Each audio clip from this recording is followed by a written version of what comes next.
Waiting for the kingdom come. In His name I find. In His name I find. In His name I find the peace I seek. In His name I find.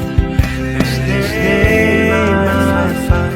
In His name I find the joy I seek.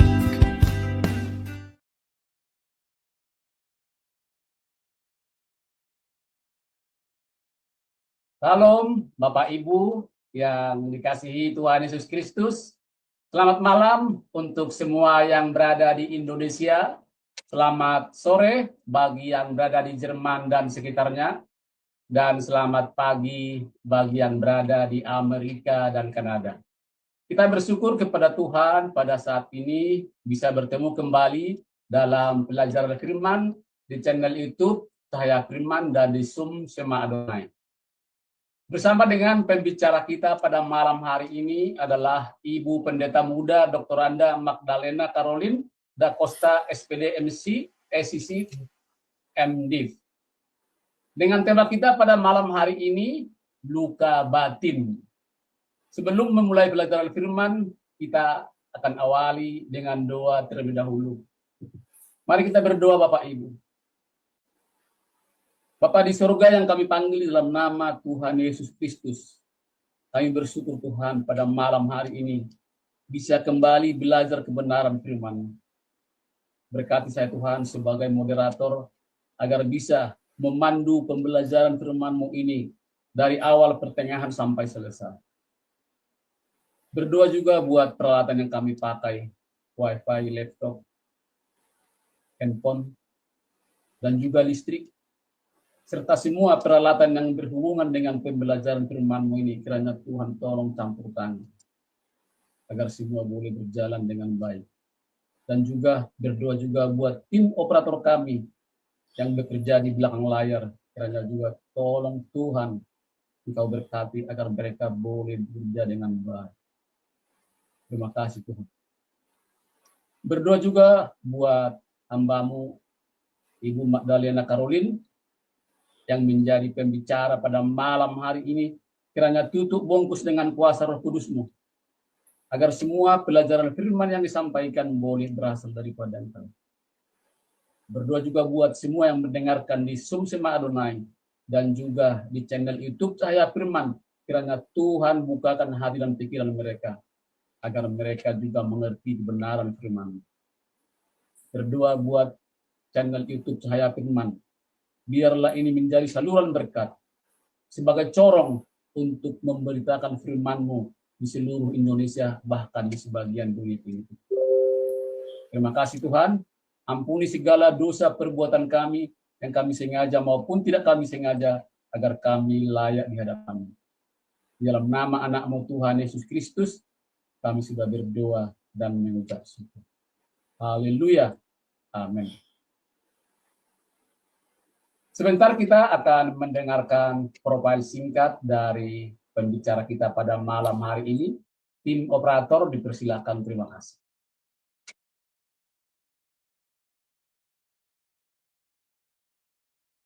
Kembali di Zoom Shema Adonai dan di channel YouTube Cahaya Firman. Pada kesempatan kali ini kita akan berkenalan dengan pengajar kita, yakni Ibu Pendeta Magdalena Caroline da Costa, dan berikut adalah profil singkat dari beliau.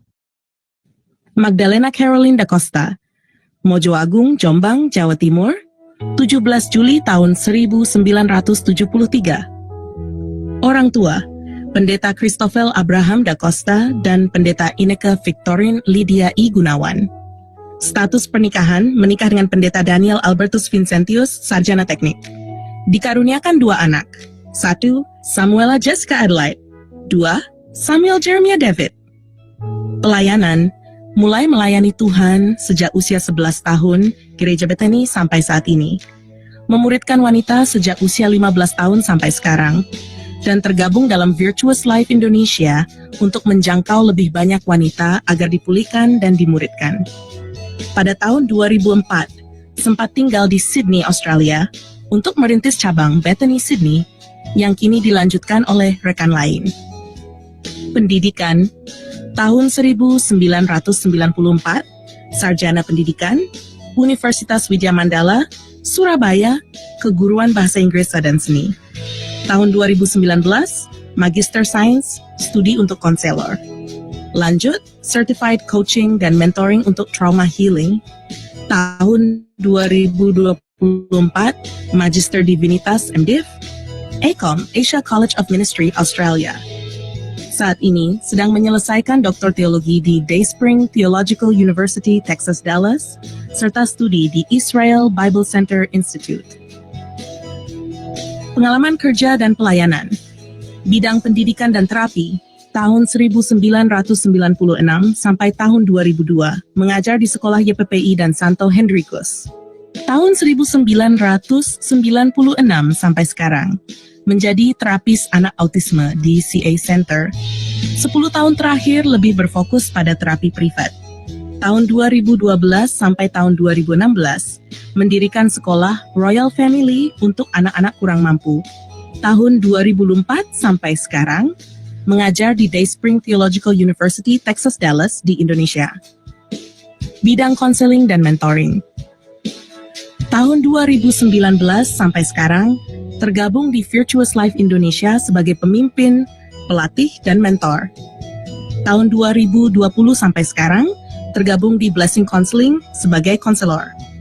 Tahun 2021 sampai Mei tahun 2024, asisten admin dan akademik di Blessed Bible College Online, Bali.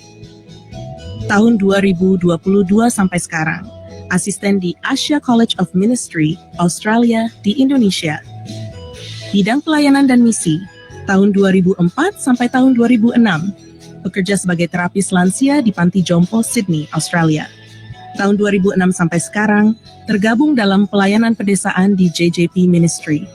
Tahun 2006 sampai sekarang, tergabung sebagai fasilitator dalam pelayanan wanita bijak.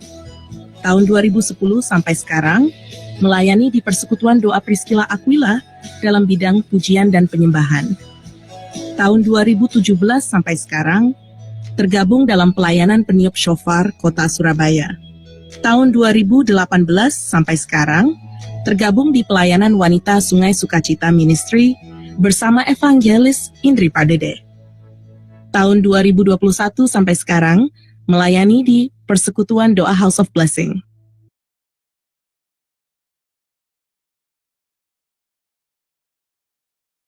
Itulah sekilas profil singkat dari pembicara kita pada malam hari ini.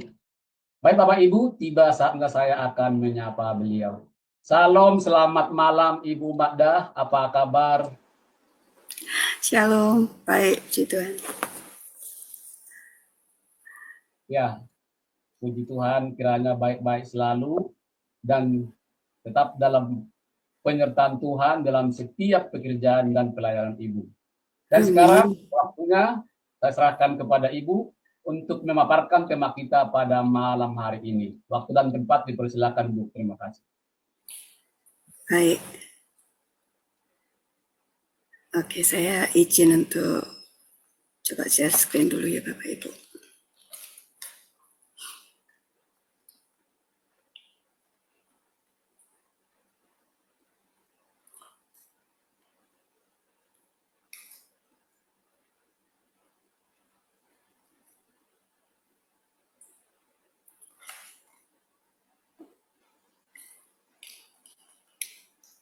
Sudah terlihat ya? Sudah, Bu. Ya Bu, ya. Baik. Shalom semua, selamat malam Bapak Ibu. Baik, kita akan belajar mengenai satu tema yang saya percaya bahwa kita semua pernah mengalami atau mungkin saat ini sedang mengalami. Hmm, baik. Kita akan berbicara mengenai luka batin. Sebetulnya apa sih ya luka batin itu gitu. Kalau kita mau belajar dan lihat secara menarik ke belakang, luka batin ini adalah satu peristiwa yang terjadi sejak kita masih kecil, bahkan kalau bisa ditarik lebih panjang lagi itu sejak kita ada di dalam kandungan ibu kita. Gitu. Baik. Nah, hati kita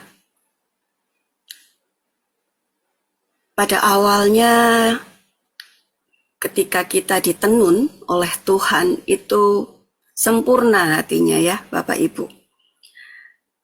Tetapi di sini kita melihat kenapa kok judulnya juga luka batin gitu. Nah, karena ini berkaitan dengan hati.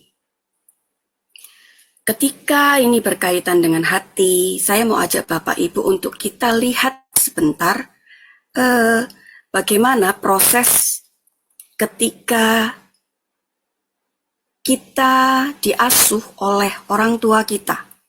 Kita mau mundur dulu sebentar ya. Orang tua yang baik, orang tua yang sehat atau keluarga yang sehat, kita akan melihat bahwa mereka akan memberikan support kepada anak-anaknya, mereka akan terlibat bersama dengan kegiatan anak-anaknya, memiliki kehidupan yang lifestyle yang sehat. Ketika anaknya berhasil dalam melakukan sesuatu, orang tua akan memberikan reward, juga akan memberikan satu encouragement, juga pujian. Dan sebagai orang tua, mereka juga akan mendengarkan apa yang menjadi cerita keseharian dari anak mereka. Ketika anak mereka menjelaskan sesuatu, kemudian juga mereka mempercayai, mereka memberikan inspirasi kepada anak-anaknya. Lalu juga mereka sangat sabar menghadapi anak-anaknya. Nah,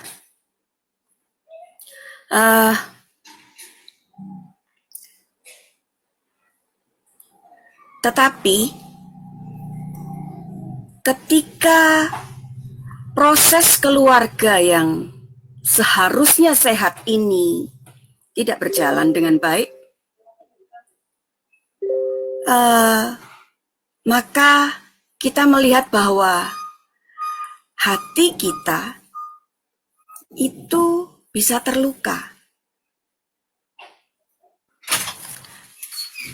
Hati kita itu bisa hancur, bisa retak. Nah, mari kita buka ya di Mazmur pasal yang ke-34 ayat yang ke-19. Ada yang bisa bantu baca? Mazmur berapa, Bu? Mazmur 34 ayat yang ke-19.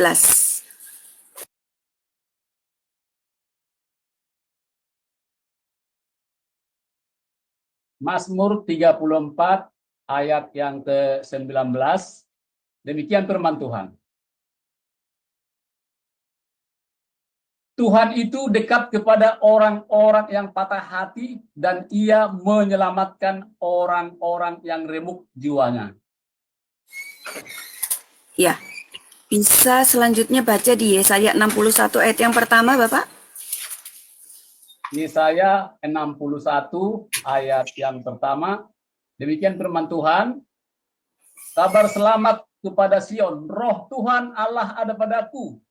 Oleh karena Tuhan telah mengurapi aku, Ia telah mengutus aku untuk menyampaikan kabar baik kepada orang-orang sengsara dan merawat orang-orang yang remuk hati, untuk memberitakan pembebasan kepada orang-orang tawanan dan kepada orang-orang yang terkurung kelepasan dari penjara.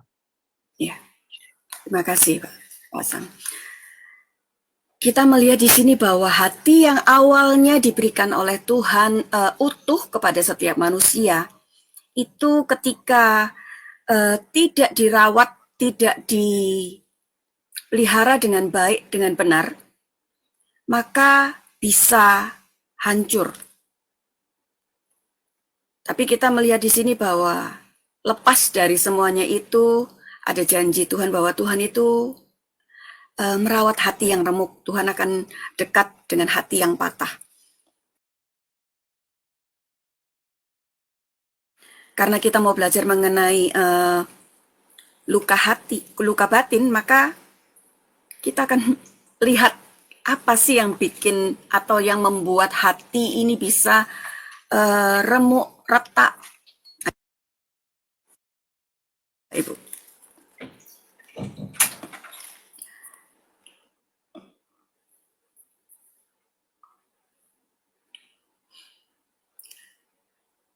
Ketika pola asuh di dalam satu keluarga tidak sehat,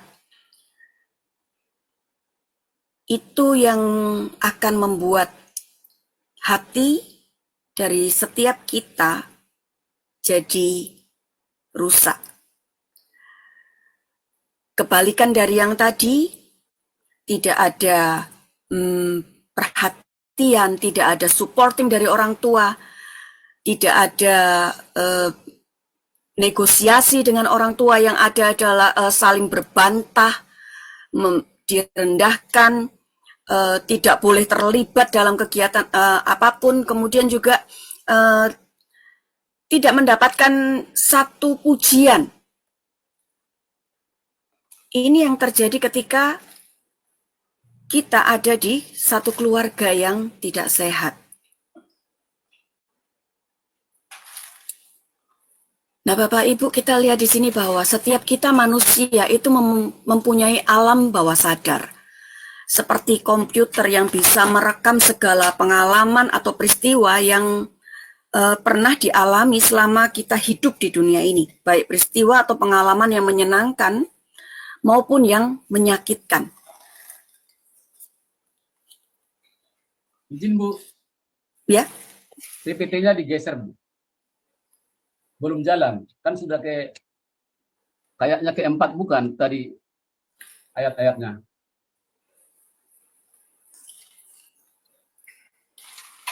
Sebentar ya.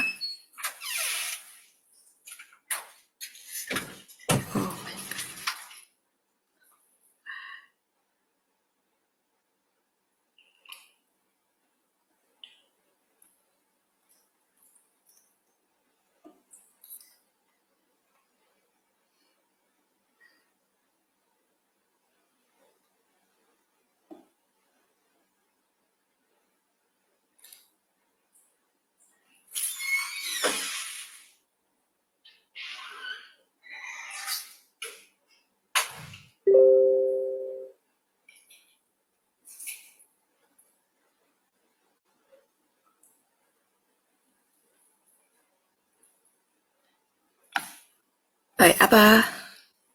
Sebentar ya.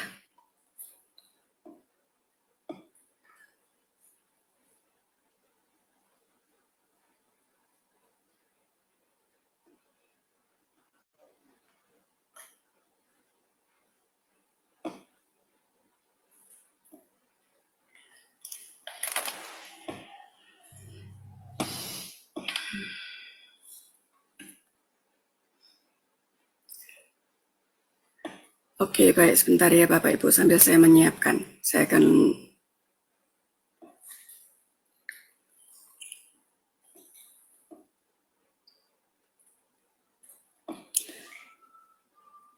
ketika kita ada di dalam satu keluarga yang memiliki pola asuh yang tidak sehat, kita melihat bahwa begini,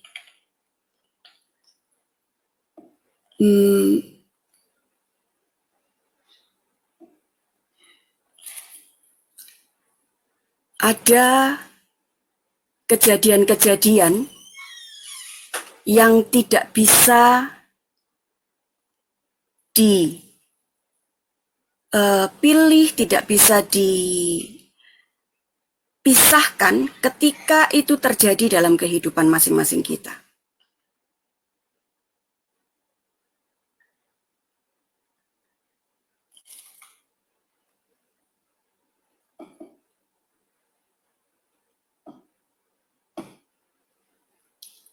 Bisa kelihatannya.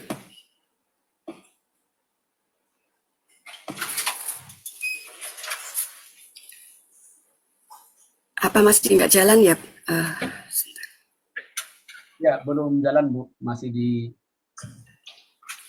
yang pertama, di awal. pertama. Ya, tadi kan yang saya baca itu sudah di keempat Bu. Oke. Ya.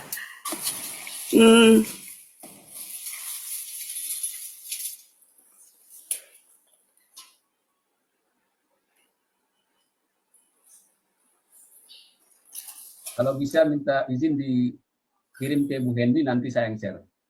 Oke, baik, sebentar ya.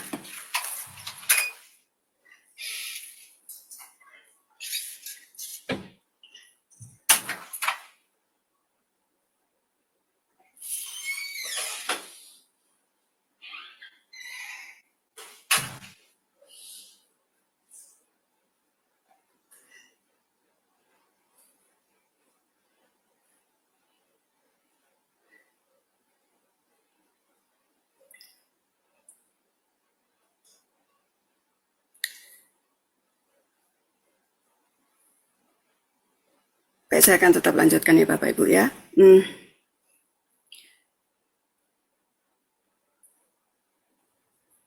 Bisa Saat diputar nggak, Bu? Di itu, kasih full Nah. screen.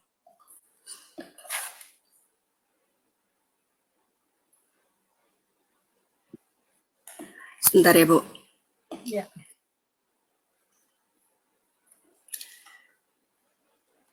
Oke, biar saya stop. Oke.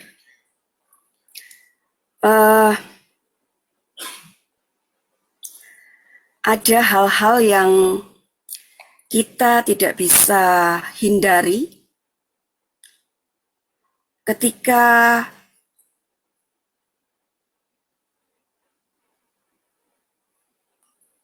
sesuatu yang menyakitkan itu terjadi dalam hidup kita.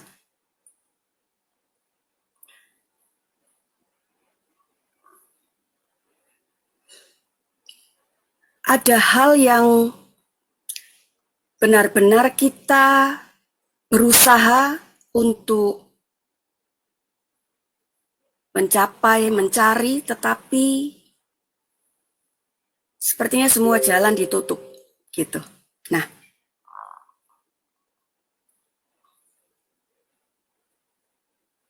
ada sesuatu yang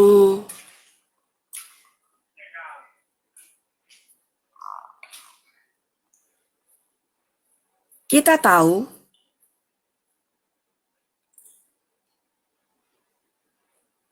bahwa saat di dalam kandungan itu alam bawah sadar seorang bayi itu sudah mulai merekam apa yang dialami, apa yang dirasakan oleh orang tuanya, terutama ibunya.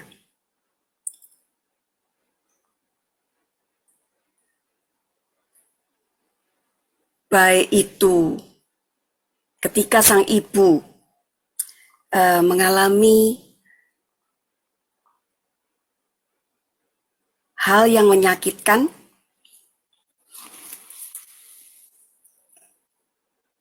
juga hal yang menyenangkan. Nah, yang tidak dapat dihindari adalah ketika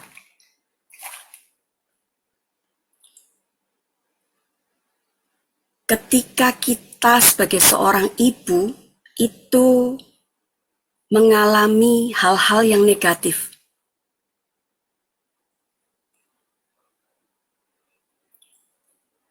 Itu membuat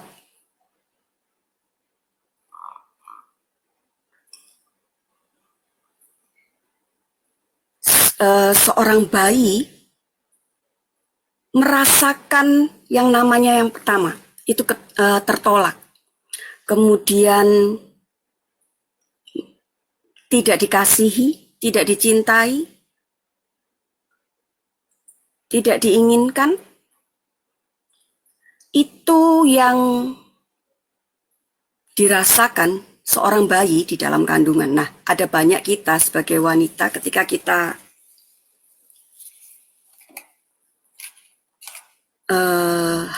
mengandung, itu kita tidak pernah memikirkan bahwa hal itu akan mempengaruhi janin yang ada di dalam kandungan kita.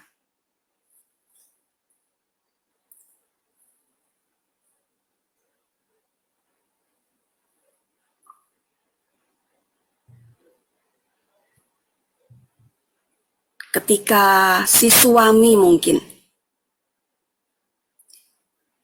tidak mengakui bahwa anak yang di dalam kandungan itu adalah anaknya, tanpa disadari bayi itu sudah tertolak. Jadi mari saya mau ajak Bapak Ibu untuk mulai berpikir, pernahkah Bapak Ibu, terutama para ibu di sini, para wanita di sini, mengalami hal tersebut?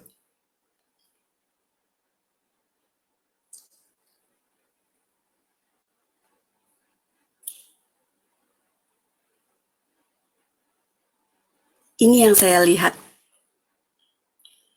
Ketika seorang bayi tidak diakui pada saat dia ada di dalam kandungan, ketika dia mulai beranjak dewasa, si anak ini akan jadi anak yang suka berontak, kemudian juga penakut, dan dia jadi suka marah tanpa alasan.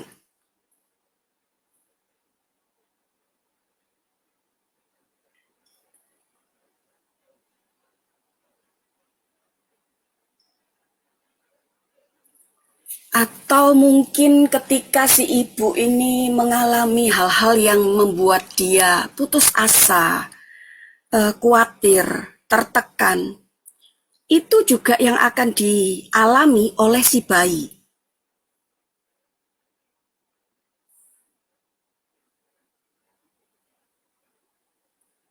Dan ketika mendekati proses persalinan, di saat masalah-masalah ini belum terselesaikan, yang terjadi adalah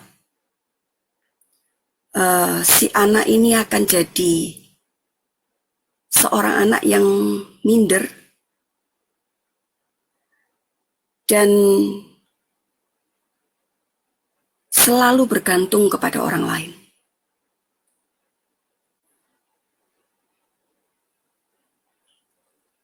Kenapa saya bilang tadi bahwa ketika seorang wanita mengandung, lalu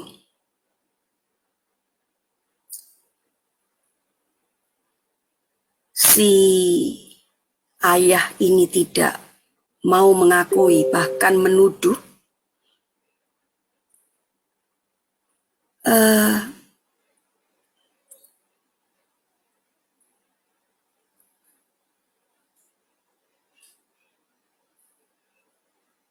anak yang kita lahirkan itu jadi sensitif sekali.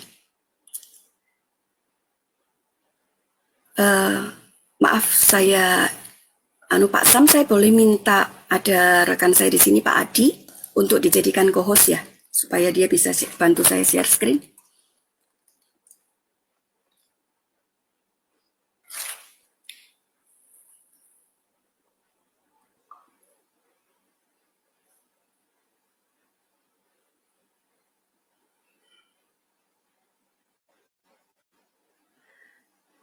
Sudah tuh, Bu. Oke.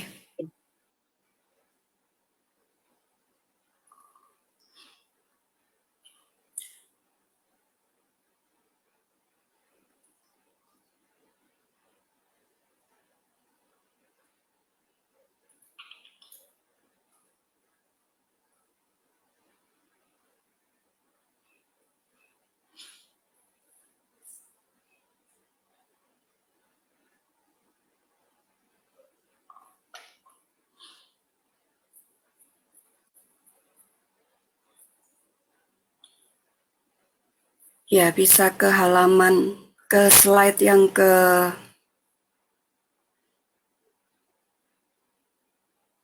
10 ya Pak Adi.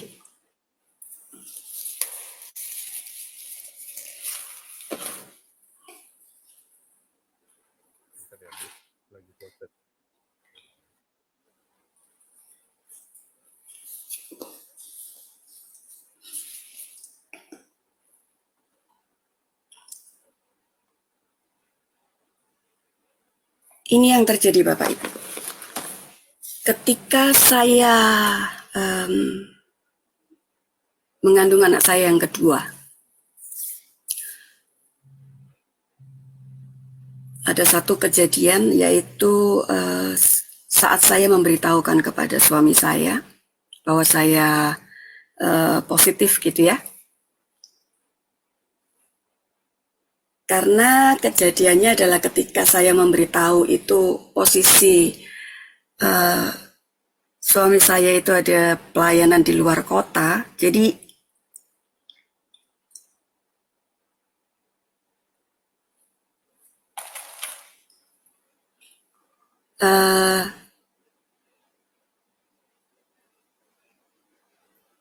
antara surprise, tapi juga ada satu statement yang waktu itu bikin saya cukup terpukul.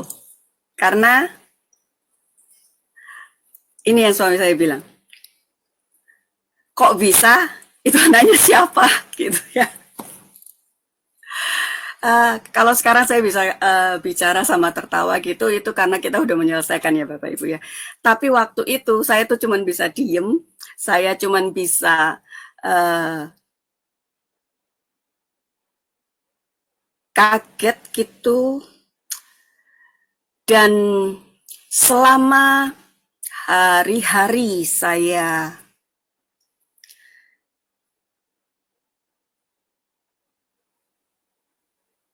mengandung anak yang kedua ini, itu saya sangat ada di dalam satu kondisi yang tertekan sekali. Jadi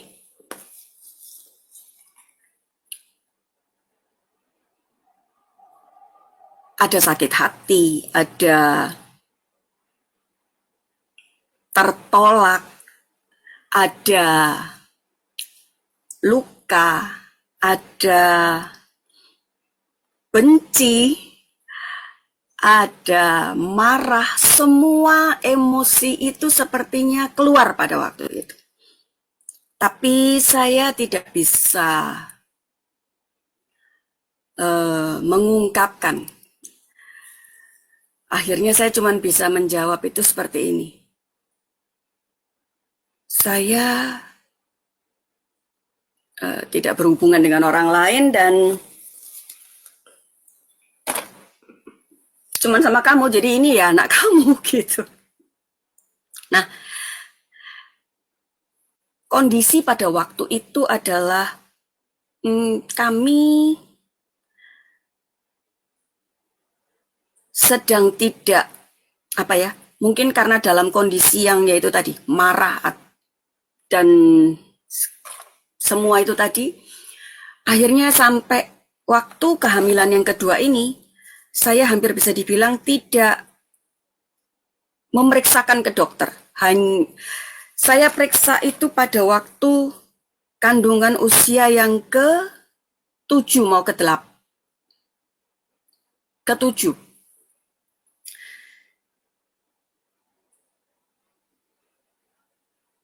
Dan yang terjadi adalah ketika terluka, ketika kita ini tertolak, itu tidak hanya berakibat kepada janin yang sedang kita kandung, tetapi juga berakibat buruk kepada kesehatan kita secara fisik. Yang saya alami pada waktu itu adalah tiba-tiba ada kista, ada miom di kandungan saya. Dan pilihannya adalah mau digugurkan atau tetap sampai nanti dilahirkan, tapi tidak dijamin gitu sama dokternya.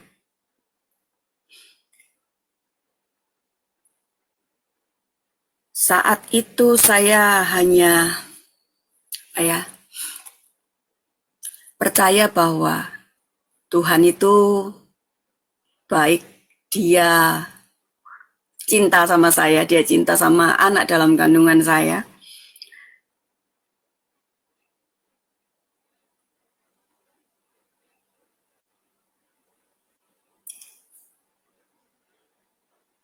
Dan saya percaya bahwa kista ini tidak, atau miom ini tidak akan mengganggu janin saya.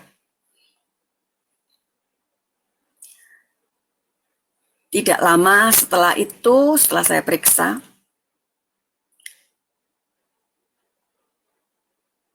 saya tidak periksa lagi sampai hampir bulan yang ke-9.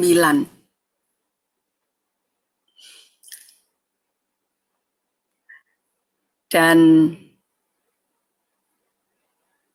akhirnya kami memutuskan untuk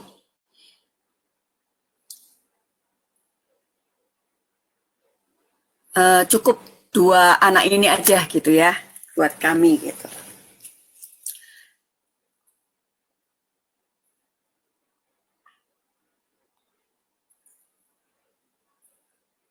Anak saya yang kedua ketika lahir itu, pada waktu saya melahirkan itu, akhirnya saya harus dioperasi, saya operasi sesar. Nah,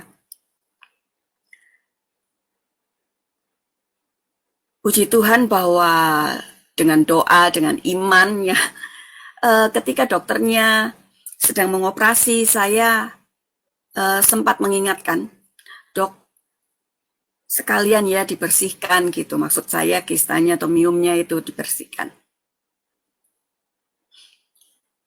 Ini yang dokternya bilang, nggak ada tuh Bu, bersih, dia bilang gitu. Saya mengucap syukur sekali.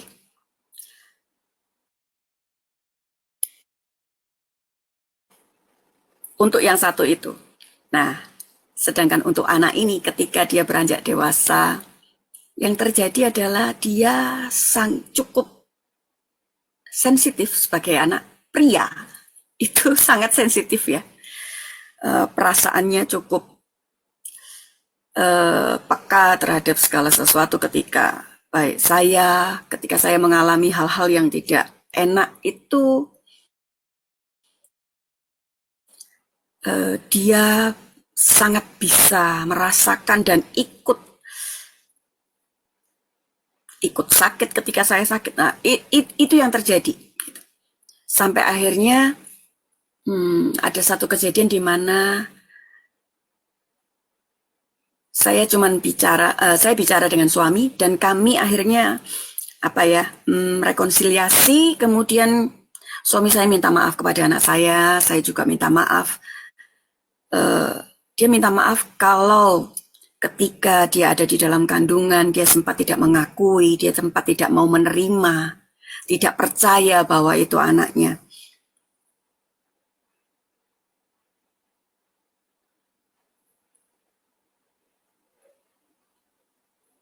Perasaan-perasaan marah, kecewa, tertolak itu apakah bisa dengan begitu saja dihilangkan?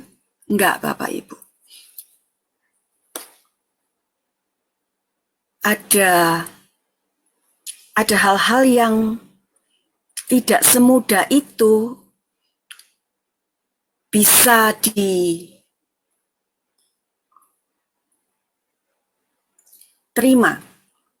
Nah,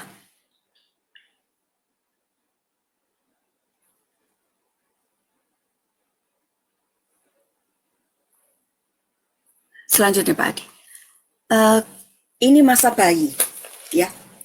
Dan ketika masa kanak-kanak, saat mungkin orang tua itu sering bertengkar. Orang tua sering, terutama mungkin bertengkar di depan anak ya. Atau salah satu melakukan kesalahan yang cukup menyakitkan dan anak mengetahui, itu akan membuat luka yang sulit sekali dihilangkan dalam hidup seorang anak.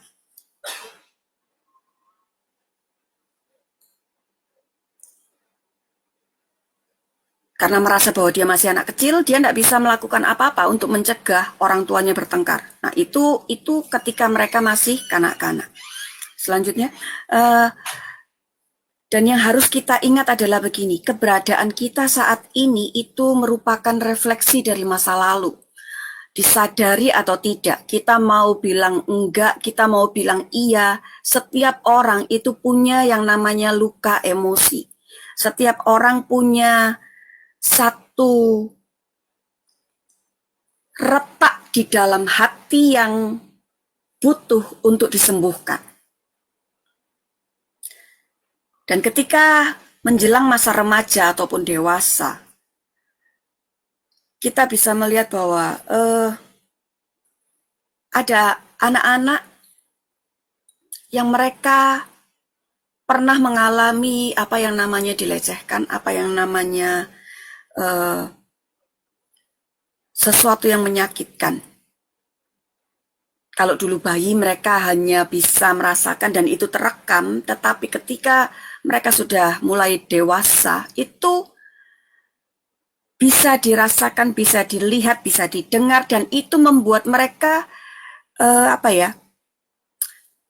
tiba-tiba ada sesuatu yang men-trigger, ada sesuatu yang memicu hal yang selama ini terpendam itu keluar. Ada ketakutan, ada apa? Nah, itu keluar.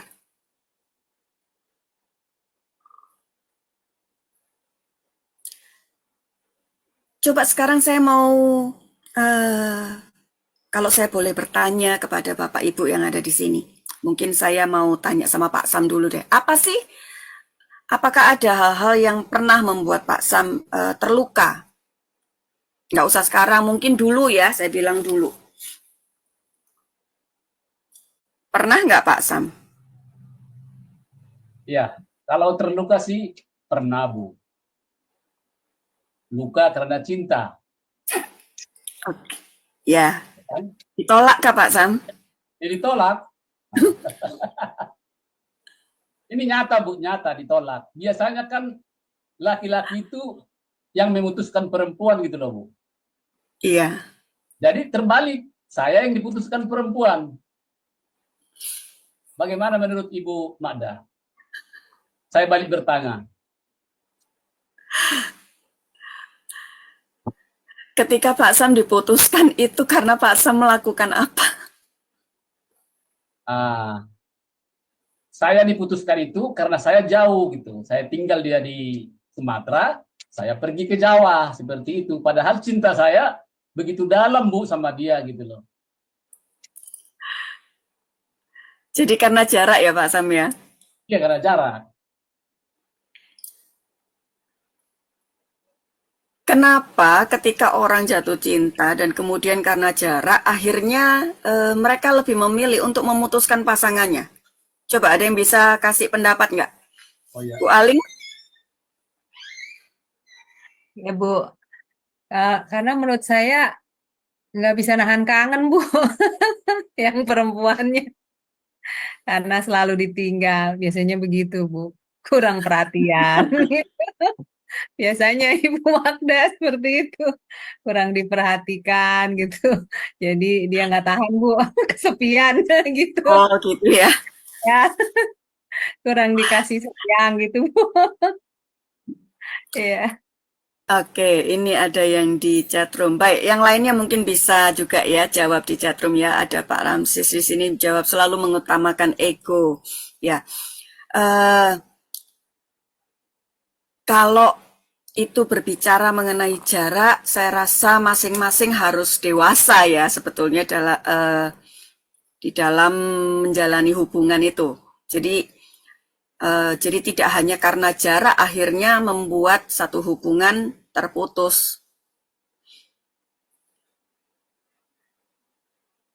Apakah Pak waktu itu Pak Sam sudah berusaha untuk bilang sama pihak wanita untuk jangan gitu atau gimana? Nah, seperti ini Bu ya, kalau saya menceritakan sebetulnya panjang. Mungkin saya duluan lahir daripada Ibu Magda kan. Kalau zaman dulu itu kan belum ada HP, ya kan. Jadi kita pakai telegram atau surat melalui pos kan. Tidak segampang sekarang ini kita menjelaskan, sayang jangan tinggalkan aku, begini, tidak bisa seperti itu kan. Pada zaman saya dulu itu harus kirim surat dulu atau telegram gitu kan. Lama nyampainya ya Pak San? Ya, jadi sangat susah dengan medsos yang sekarang sudah lebih tinggi apanya kan. Tidak bisa seperti dulu itu gitu. Jadi zaman saya dulu sama zaman sekarang itu, kalau pertanyaan Ibu tadi itu apakah sudah dikasih masukan biar jangan dia meninggalkan kan tidak bisa, karena telegram itu kadang-kadang kan kita juga masih tidak mau telegram kan karena tulisannya sedikit kan, sudah bayar banyak, lebih baik kita pakai kilat khusus kan. Nah, seperti itu. Tidak sabar dia menunggu surat itu kan. Nah, dia datang surat memutuskan cinta dengan, kalau zaman dulu kan memutuskan cinta itu kan pakai tulisan merah loh Bu Magda. Iya, iya. Oke. Nah, oke, baik. Selain Pak Sam, apakah ada yang lain yang punya pengalaman? Hal apa lagi selain cinta ya? Apalagi yang membuat Bapak Ibu pernah terluka atau tersakiti? Ayo Bu Dewi.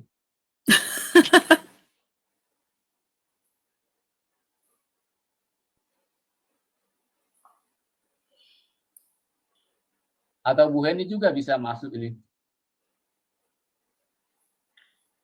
Nggak ada yang terluka soalnya. Oh, sedang. Saya nggak bilang sekarang loh ya Bu. Ya dulu. Amat ya, begitu langsung itu langsung jadi. Nah ini ada Bu Dewi, saya naksir cowok tapi nggak jadi. Itulah.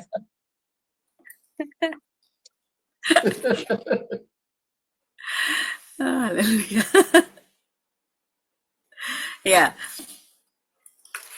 Tapi cowoknya nggak suka gitu ya sama Bu Dewi. Nah, ketika ada hal-hal yang seperti ini terjadi dan tidak sesuai dengan apa yang kita inginkan, itu akan membuat satu luka di dalam hati kita. Yang menjadi masalah adalah ini. Ketika luka itu tidak diproses. Ini ada Bu Arinda, dia bilang bahwa dia merasa dia dibuang oleh dari keluarga.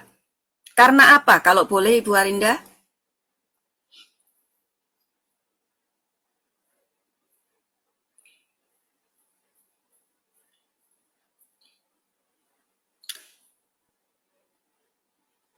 Oke, baik. Nah, ada hal-hal yang di luar yang bisa kita pikirkan dan bisa kita terima.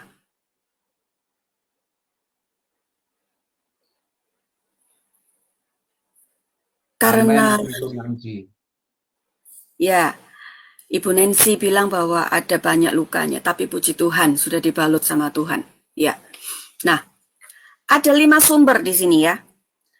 Ada yang namanya abandonment, ada rejection, ada humiliation, ada injustice, ada betrayal. Nah, ketika yang namanya abandon atau diabaikan atau ditinggalkan, siapa di sini yang pernah ditinggalkan atau diabaikan?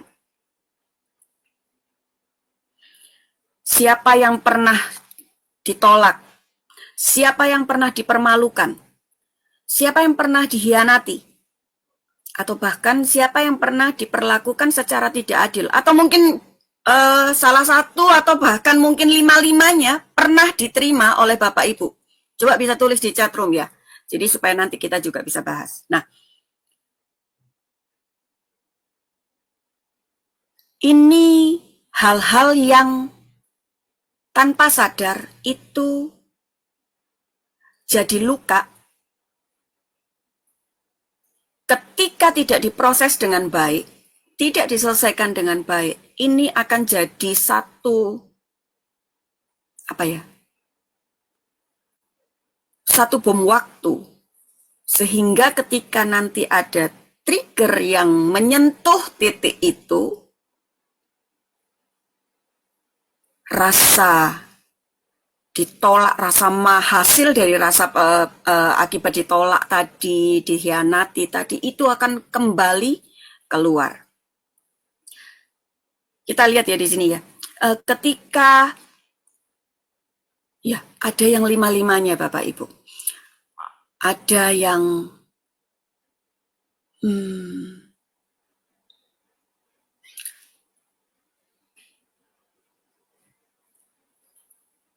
saya pernah mengalami hal-hal ini gitu ya, sama Bu Nancy. Jadi kita tos lah ya.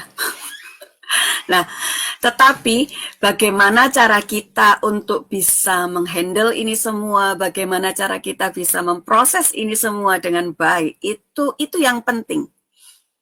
Karena tidak mudah untuk mengelola satu perasaan luka di dalam hidup kita.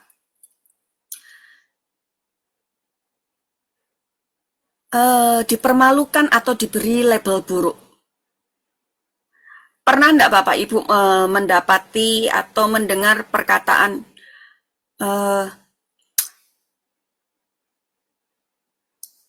kamu pendek, pendek, atau gemuk, atau apa semua ya, jelek, kemudian juga bodoh,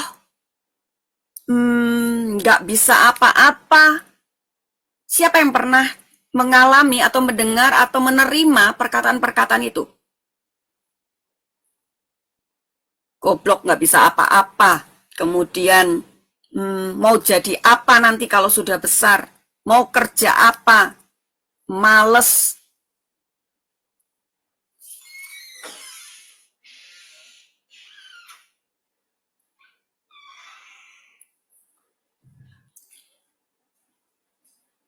Siapa yang pernah ngalamin? Gimana rasanya? Coba kalau saya boleh tanya Bu Nancy. Ketika dibilang bodoh atau apa dan lain-lain, atau label apa yang mungkin Ibu terima, apa yang Ibu rasakan?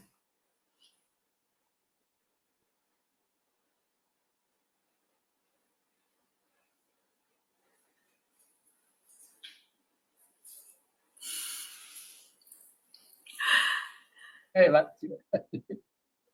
Ya, kalau Pak Ramsis bilang beliau juga pernah mengalami, tapi beliau akhirnya balas juga ke orang tersebut ya, jadi satu sama gitu.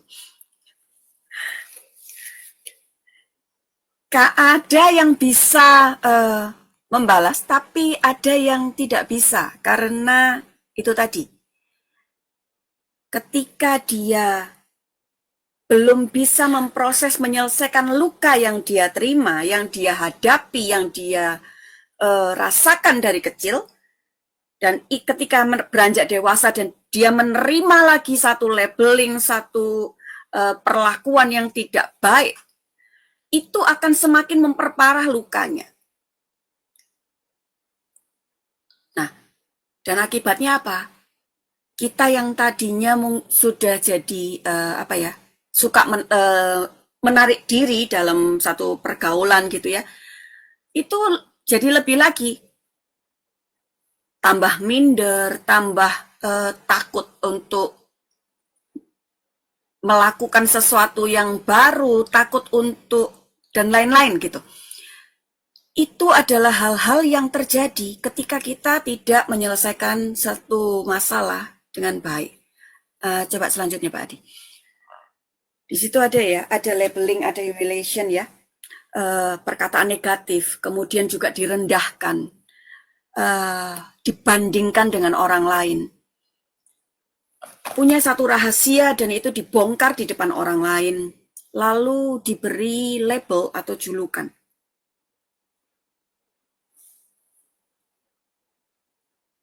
Mungkin kalau di dalam Alkitab kita pernah dengar Rasul Paulus ya dibilang hebotak gitu ya.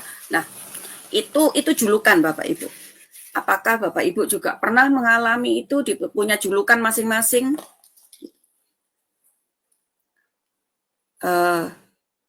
Saya dulu kalau manggil adik saya yang paling kecil karena dia apa ya,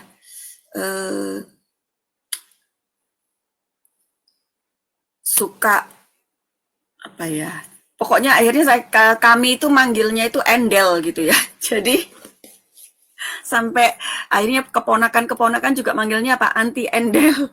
Nah, itu julukan, itu label. Ketika kita bisa menerima, tidak masalah. Tapi di saat kita tidak bisa menerima, itu yang berbahaya.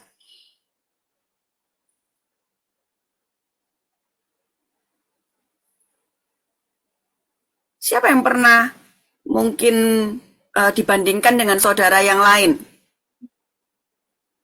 Kamu nggak kayak kakakmu, nggak kayak adikmu yang ini, nggak kayak saudaramu yang itu, nggak kayak anaknya temannya mama yang itu, gitu. Pernah tidak Bapak Ibu? Ya, ketika dulu kita masih kecil itu pasti ya ada nama untuk kita saling meledek, saling apa itu pasti.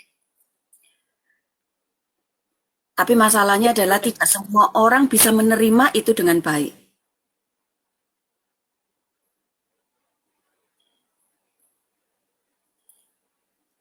Ada satu kisah, kalau Bapak Ibu ingat mengenai dua orang wanita, yaitu Hana dan Penina. Coba, siapa yang bisa menceritakan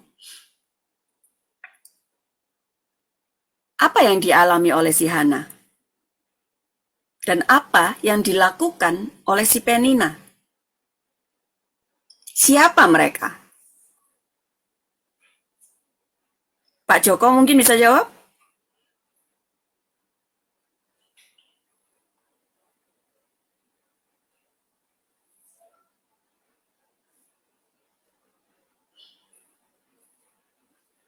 Ya.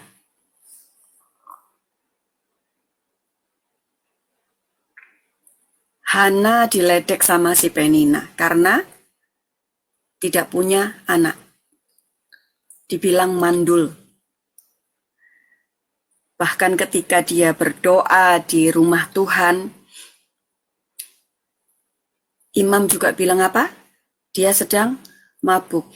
Nah, ada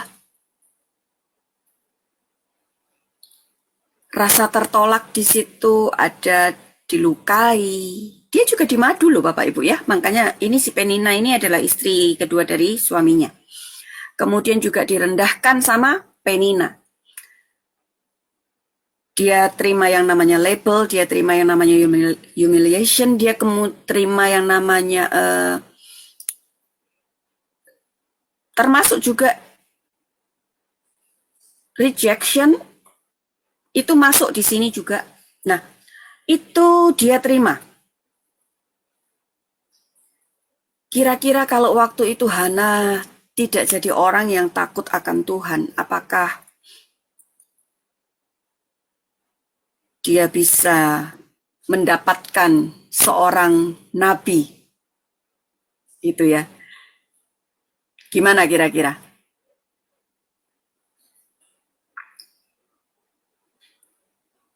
Bisa enggak ketika misalnya waktu itu Hana berontak, ketika waktu itu Hana marah,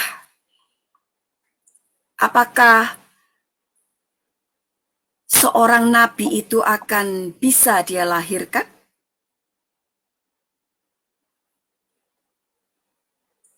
Mungkin bisa, tetapi butuh waktu yang panjang setelah dia melewati proses lagi gitu. Dan untungnya adalah dia tidak melakukan hal tersebut.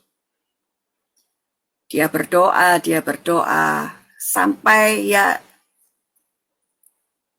dan Tuhan mendengar. Dan kita melihat di situ akhirnya seorang nabi lahir melalui seorang wanita bernama Hana.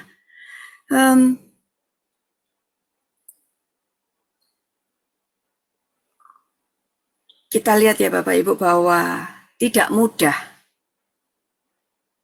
Luka itu ada dalam hidup seseorang. Kalau dari awal tadi dibilang sejak dalam kandungan itu seorang janin itu macam-macam gitu ya. Yang namanya termasuk tidak adil diterima oleh si ibu dan si calon bayi ini. Ketika dia tidak diakui, ketika dia tidak diinginkan, dia tidak diharapkan, dan juga dia ada itu karena mungkin kejadian ibunya dilecehkan, atau juga pernah mau digugurkan tetapi tidak bisa gugur. Itu ada di situ ya. Ada rejection, ada abandonment, ada injustice, dan itu yang dirasakan seorang bayi ketika masih ada di dalam kandungan. Nah, ketika masa kanak-kanak, akhirnya ada perlakuan tidak adil, ada direndahkan, ada dibandingkan, tidak dianggap, bahkan mungkin dia bisa dibuang. Entah itu dibuang di mana. Kalau masih kita mungkin lihat mungkin di panti asuhan sehingga bisa diadopsi, itu masih oke. Tetapi ketika dibuang, kita banyak baca dan lihat ada yang dibuang di tong sampah, ada yang di waktu lahir kemudian dibunuh. Itu ada banyak hal yang terjadi. Itu hal-hal yang tidak bisa dihindari ketika mereka masih bayi, masih anak-anak. Lalu ketika mereka mulai beranjak, bukan dewasa sekali ya, tidak cukup. Nah itu mereka dilukai oleh orang tuanya. Dengan apa? Orang tua yang tidak bisa bertanggung jawab sama mereka. Orang tuanya suka ingkar janji. Mereka mendidik dengan sistem militer gitu ya. Lalu sering ditinggalkan. Orang tua mereka nggak punya waktu di rumah. Bahkan ada yang mengalami dilecehkan sendiri oleh orang tuanya. Lalu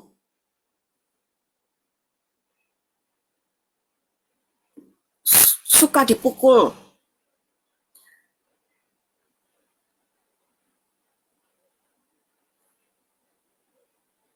Siapa yang pernah mengalami hal-hal ini?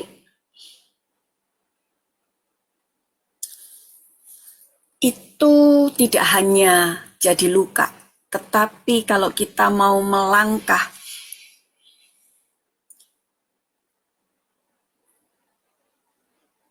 lebih lanjut dari luka ini tadi, itu bisa berakibat kepada yang namanya trauma. Nah,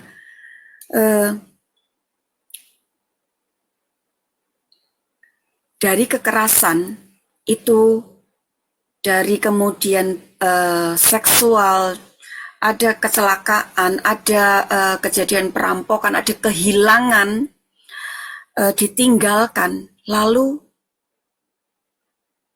perceraian orang tua.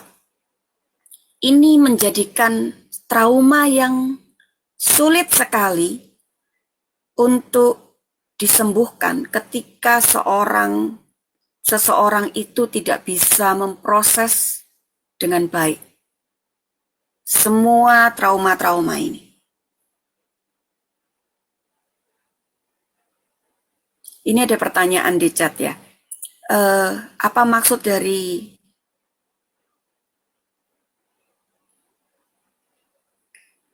begini Pak Joko, ketika kita menerima satu labeling, tetapi kalau itu negatif, itu tidak bukan nggak apa-apa, tetapi itu nggak boleh.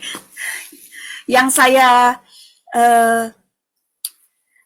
tadi bilang nggak apa-apa itu adalah yang tadi untuk adik saya ya. Waktu kami bilang panggil dia Endel itu karena dia suka selalu apa ya? Kalau dipanggil itu dia selalu sama nari-nari, sama apa. Nah itu makanya kenapa kami panggil dia Endel gitu ya. Tetapi sampai hari ini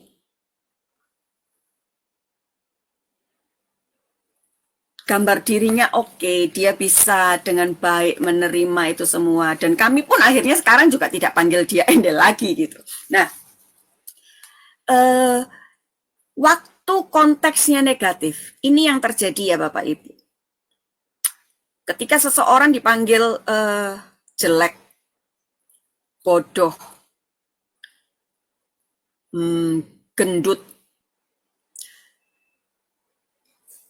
itu konteksnya negatif.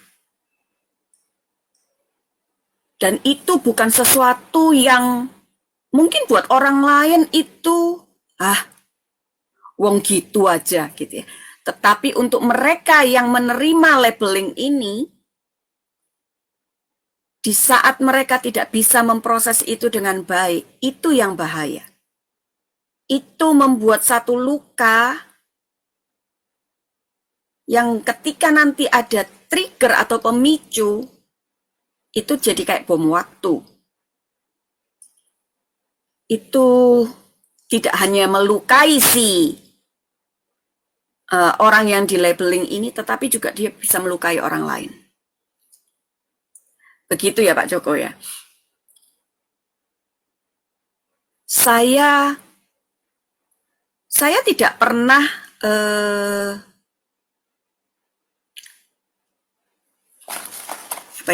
waktu ngajarin anak-anak gitu terus bilang bodoh gitu aja nggak bisa apa-apa. Nah tetapi karena ada orang tua saya itu tinggal di rumah, ketika mengajari anak-anak saya, itu yang keluar adalah perkataan begini, bodoh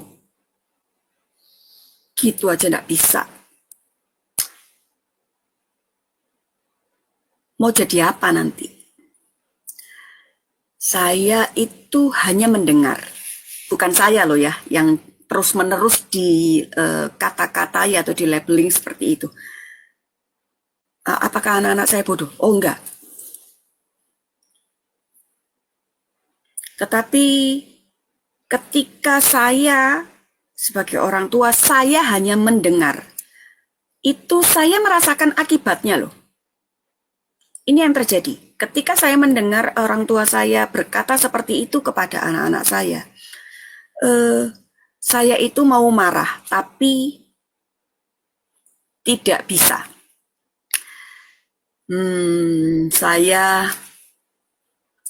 Saya menegur, tapi kayaknya hari itu berhenti, besok lagi. Hari itu berhenti, besok lagi. Seperti itu terus dan berulang.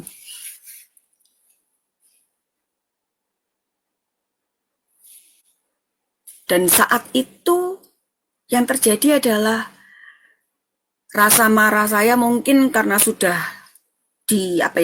seperti sudah ditahan gitu ya. Dan ketika mendengar perkataan itu lagi, ini yang terjadi. badan saya ini gatal semua. Dan saya nggak bisa tidur, itu hampir 1 minggu. Saya bisa rebahan di tempat tidur, iya. Tetapi saya cuma bisa puter kanan, puter kiri. Itu setiap hari dan sepanjang malam itu seperti itu. Selama hampir 1 minggu. Saya sampai mikir, saya ini kenapa ya? Gitu. Saya tidak terlalu mengerti gitu ya. Jadi saya pikir, saya ini kenapa ya? Kok gatel semua, kok nggak bisa sampai nggak bisa tidur. Dan itu saya garuk sampai luka. Nah,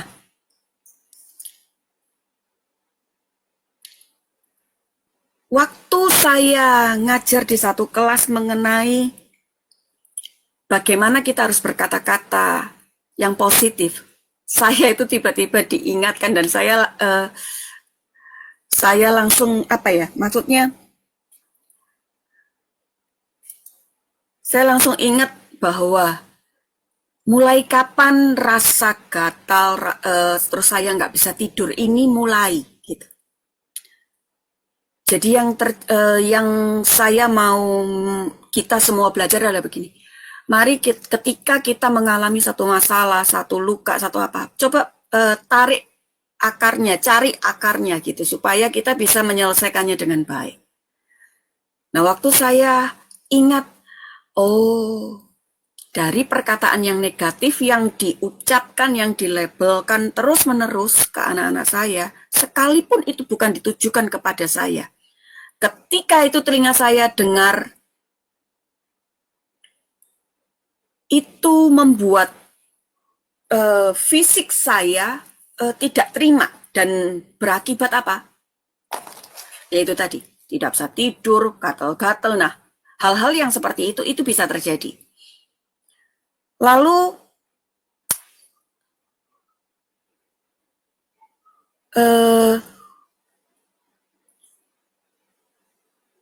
yang dialami oleh mungkin ya bisa pria, bisa wanita, tapi mungkin kalau kita lihat lebih banyak wanita ya. Ketika dia dihianati. Ketika suami atau istri mungkin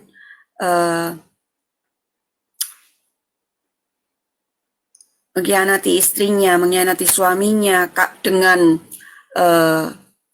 sahabatnya, dengan rekan pelayanan, atau bahkan orang itu si suami kenal, si istri kenal. Nah, ada yang begitu. Nah, apakah ada Bapak Ibu yang pernah mengalami? Nah, ini dari 5 hal yang merupakan penyebab dari luka batin ini tadi, rejection, abandonment, injustice. Ini seperti ada di sini semua gitu ya.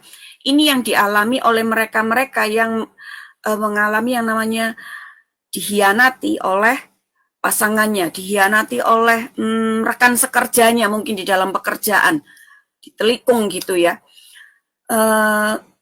Hal-hal ini itu yang selama ini terjadi dalam satu hubungan.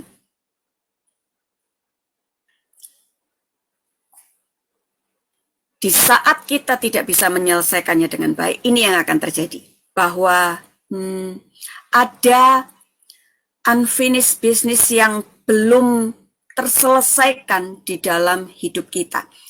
Reaksi dalam diri yang seperti anak kecil akibat pengalaman dan kebutuhan masa lalu yang tidak atau belum terselesaikan. Yaitu apa? Ada inner child yang terus hidup di dalam diri kita tanpa kita sadari. Ketika kita tidak menyadari hal itu dan kemudian mengenali setiap reaksinya, itu akan sangat mengganggu kehidupan sosial kita dengan orang lain.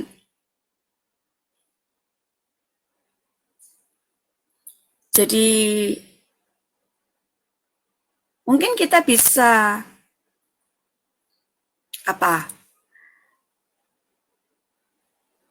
lihat ke dalam diri kita masing-masing saat ini. Apakah ada inner child di dalam diri atau hidup saya yang belum, yang masih ada, dan kemudian itu ada karena ada hal-hal yang belum diselesaikan pada masa lalu. Ada luka-luka yang mungkin kalau saat ini kita sedang belajar teologi, kita sedang ada di dalam satu organisasi wanita, kita melayani di situ, kita akan bilang bahwa, oh saya baik-baik saja, saya sudah menyelesaikan semua. Tapi Bapak Ibu, mari kita belajar jujur gitu ya. Ketika Bapak Ibu mungkin masih merasakan luka, bilang saja bahwa Bapak Ibu memang sedang terluka. Ketika Bapak Ibu sedang baik-baik saja dalam kondisi yang bahagia, ya bilang saja sedang bahagia. Jadi mari kita jujur dengan perasaan kita, mari kita jujur dengan kondisi kita. Supaya apa? Supaya kita bisa menyelesaikan apa yang ada di dalam diri kita.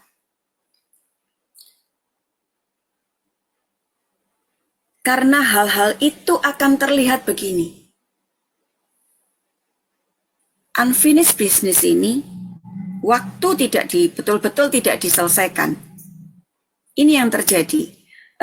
Setiap kali kita mungkin ada dalam satu lingkungan, kita akan selalu merasa begini, aku enggak bisa apa-apa. Itu tadi ya, hasil dari apa? Menarik diri. Karena apa? Dia perasaan dulu pernah direndahkan, pernah apa? Itu dulu kan disimpan ketika masih kecil.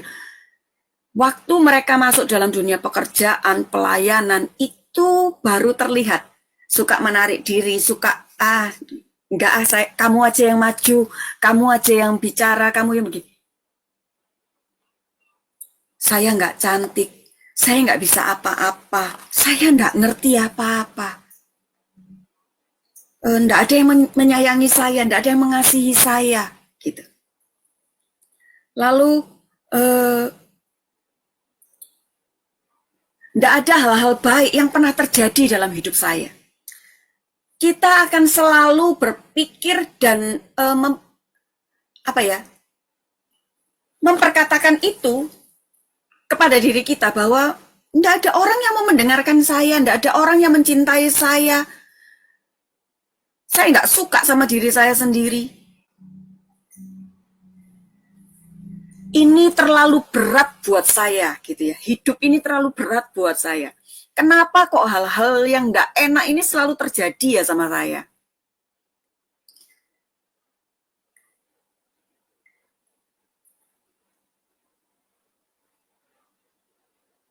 Ada yang tidak pernah kita lihat. Mungkin Bapak Ibu punya teman, punya rekan yang selalu ketika bertemu dengan Bapak Ibu itu selalu tersenyum, selalu ketawa, selalu sukacita lah kelihatannya. Kita tidak pernah tahu bahwa itu adalah hanya 10% yang terlihat di permukaan. Sedangkan yang 90% itu sebetulnya yang ada di bawah. Dan itu adalah hal-hal yang harus kita selesaikan dengan baik. Ketika itu memang belum selesai. Tapi puji Tuhan kalau tadi saya baca di chat ini, oh sudah selesai, Tuhan sudah, itu puji Tuhan banget. Tapi kalau ada yang belum, 90% itu yang harus kita selesaikan loh Bapak Ibu. 10%-nya itu yang kita berusaha munculkan untuk orang lihat bahwa I'm fine, I'm okay. Dan itu yang paling bisa melakukan itu kebanyakan wanita ya.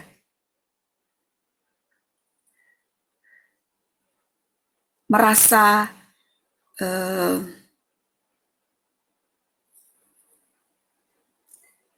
kalau saya enggak oke, nanti yang lainnya bakal enggak oke juga gitu. Apalagi misalnya dia sudah menikah, sudah berkeluarga.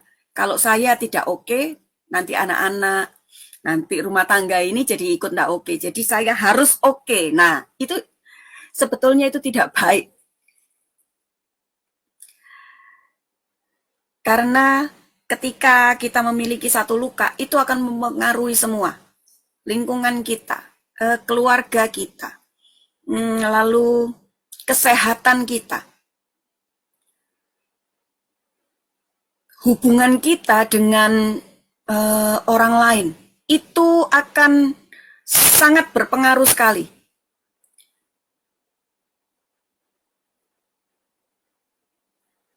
Dan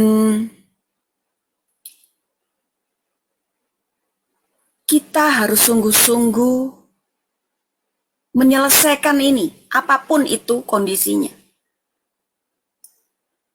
Ada trauma-trauma, mungkin kelihatannya sepele ya, kecelakaan, cuman kecelakaan motor, kecelakaan apa. Saya pernah, kalau nggak salah saya pernah share juga di Bapak Ibu bahwa saya pernah kena blade-nya chopper ya.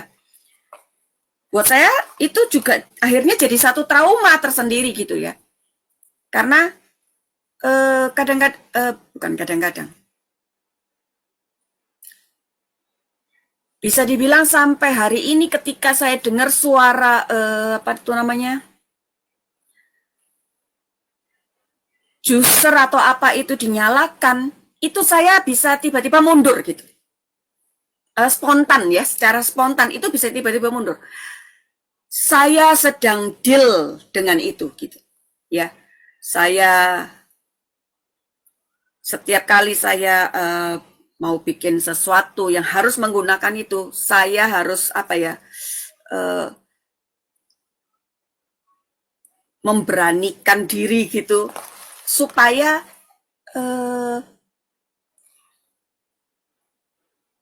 selesai traumanya. Karena kalau enggak selesai-selesai Bapak Ibu. Apalagi saya suka kagetan ya. Jadi kalau misalnya saya lagi di jalan gitu, saya bisa enggak karuan kalau dengar seperti itu gitu ya. Karena itu sudah pernah terjadi gitu. Jadi ada apa? Ada yang harus kita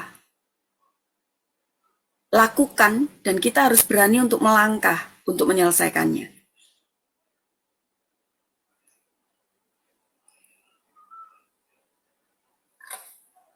Coba kita mulai refleksi ke dalam diri kita ya. Apakah masih ada luka dalam diri kita?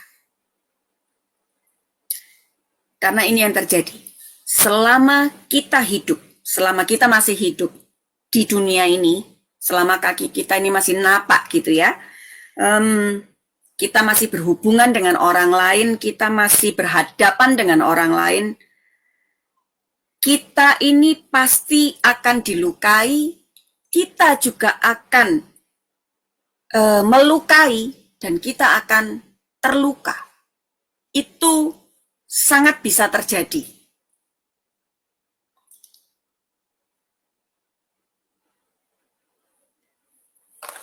Jadi begini,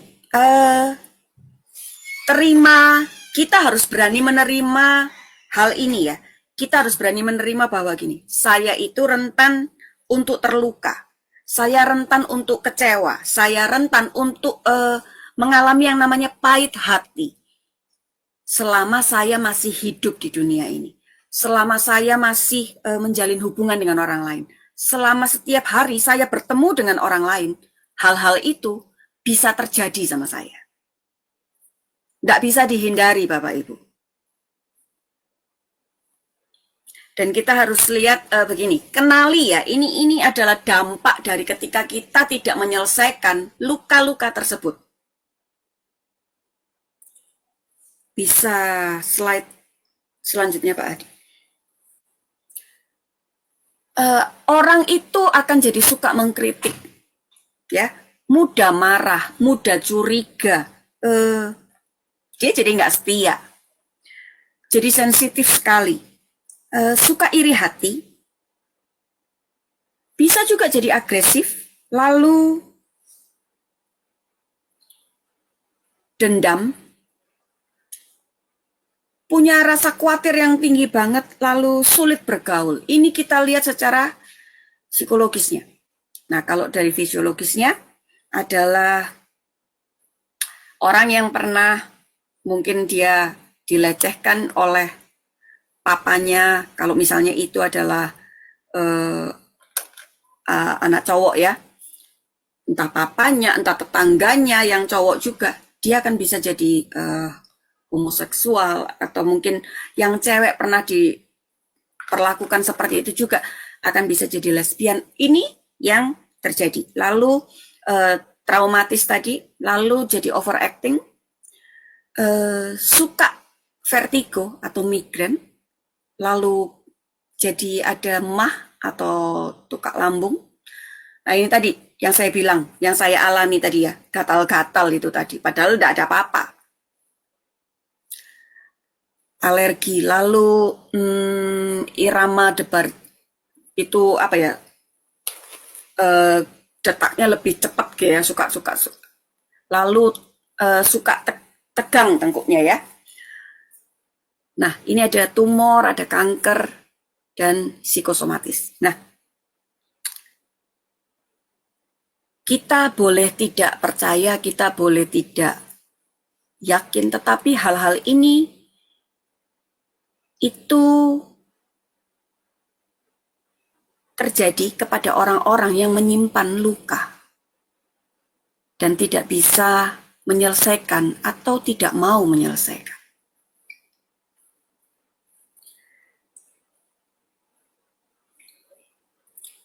Yang menjadi masalah adalah begini Bapak Ibu. Kalau luka fisik itu bisa diobatin. Kita bisa kasih betadin ketika kita kecelakaan. Kita bisa kasih tetayusin ketika kita terluka sehingga biar supaya cepat kering, kasih itu aja. Setelah dibersihkan dari kotoran lalu dikasih alkohol, dikasih itu bisa dilakukan. Itu pun juga setelah dibersihkan pun kadang-kadang masih tetap ada infeksi. Nah, tetapi kalau kita bicara mengenai luka batin, itu tidak kelihatan masalahnya. Kalau fisik masih kelihatan. Seperti saya waktu kejadian itu, oh ya tangan saya dibalut, apa, itu terlihat gitu ya karena terluka. Tetapi kalau luka batin nggak kelihatan, tidak nampak di luar. Tetapi itu akan nampak melalui apa? Tingkah laku orang yang memiliki luka.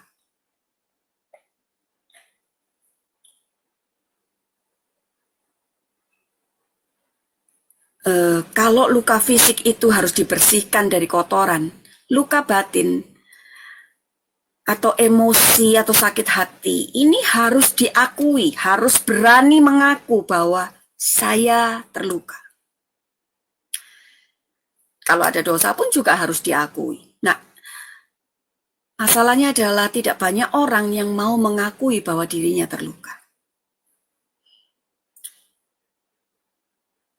Jika hanya berpura-pura bahwa luka hatinya sudah sembuh, padahal sebenarnya belum, hal itu akan bisa menjadi masalah yang besar di kemudian hari. Karena apa? Itu yang seperti tadi saya bilang, ketika ada pemicunya, itu akan muncul kembali. Nah, itu yang bahaya. Jadi, kita sudah lihat dampaknya, kemudian kita lihat, oke, secara kalau luka batin ini atau luka emosi ini tidak terlihat, tetapi dari perilaku itu terlihat, gampang tersinggung. Padahal orang nggak berusaha untuk menyinggung loh, gitu.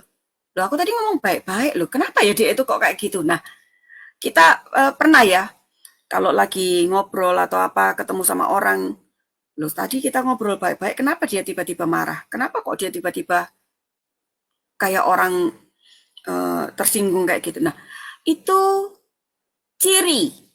Dan kita harus, kita yang mungkin ada di sekelilingnya, kita harus peka untuk hal-hal yang seperti itu gitu. kita harus tahu apa yang menjadi sebab orang itu terluka. Kita juga harus melihat apa akibatnya. Karena itu akan sangat mempengaruhi kepada karakter, kepada motivasi orang-orang tersebut, relasinya dengan orang banyak, juga keluarga. Apalagi kalau misalnya suami istri ketika belum disembuhkan, belum diproses dengan baik, itu akan sangat mempengaruhi kehidupan rumah tangga seseorang. Di dalam pelayanan juga begitu. Kalau kita ngomong suka ngambul ya, suka gondok gitu ya. Karena saya nggak diminta untuk melayani kok saya. Nah, padahal mungkin belum gilirannya gitu. Kita tidak nyuruh, bukannya tidak mau melibatkan dia di dalam pelayanan, enggak. Hanya belum bagiannya, hari ini belum gitu aja loh. Tetapi dia udah tersinggung dulu, merasa orang-orang di tempat pelayanan kok enggak adil semua gitu ya. Begitu juga di kepemimpinan atau di tempat kerja, hal-hal itu akan sangat berpengaruh sekali. Itu ya akan sangat berpengaruh kepada cara berpikir orang-orang yang terluka, yang belum disembuhkan. Ya. Cara pandangnya, dia akan selalu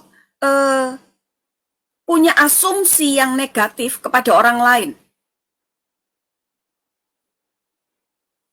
Di dalam segala hal ya, itu asumsinya itu selalu jelek, selalu negatif. Masa sih dia sayang sama aku? Nah, kayak gitu tadi ya Pak Sam ya. Ketika misalnya itu tadi terjadi, pacarnya Pak Sam tadi itu misalnya mau nggak jadi memutuskan, beneran apa enggak kan kita nggak tahu. Toh ya tetap jauh soalnya. Jauh. Betul ya Pak Sam ya. Jadi nggak kelihatan, kita nggak ngerti gitu ya. Nah, lalu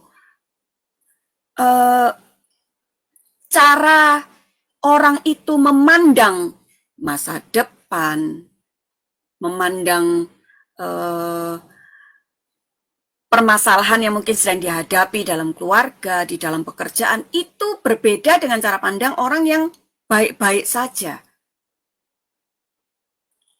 Orang yang punya luka itu, masa sih bisa ya? Beneran ya? Nah, ada hal-hal yang seperti itu gitu ya. Lalu,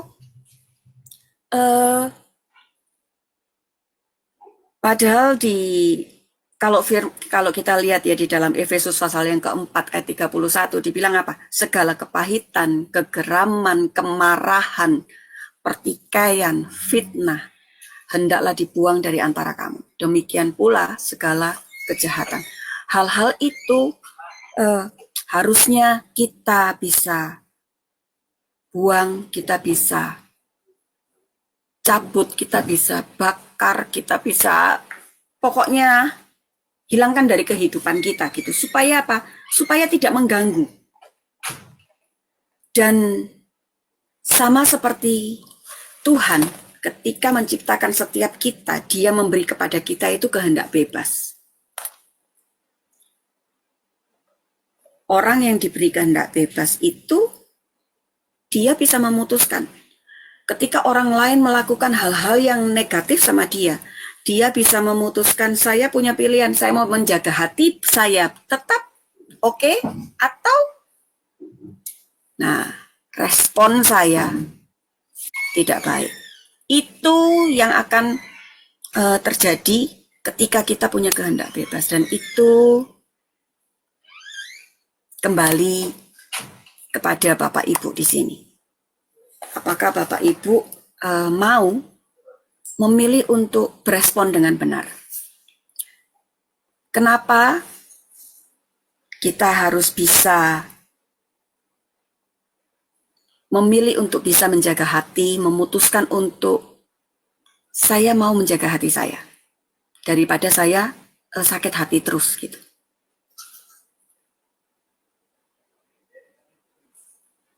Saya mau katakan kepada Bapak Ibu adalah seperti ini. eh, Bapak Ibu yang ada di sini, bahkan mungkin yang lihat melalui YouTube, Bapak Ibu, Anda semua, kita adalah orang yang berharga di mata Tuhan. Kita adalah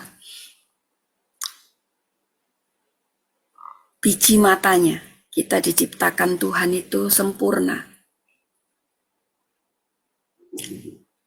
Dan kita harus ingat bahwa begini, orang yang terluka itu punya kecenderungan melukai orang lain.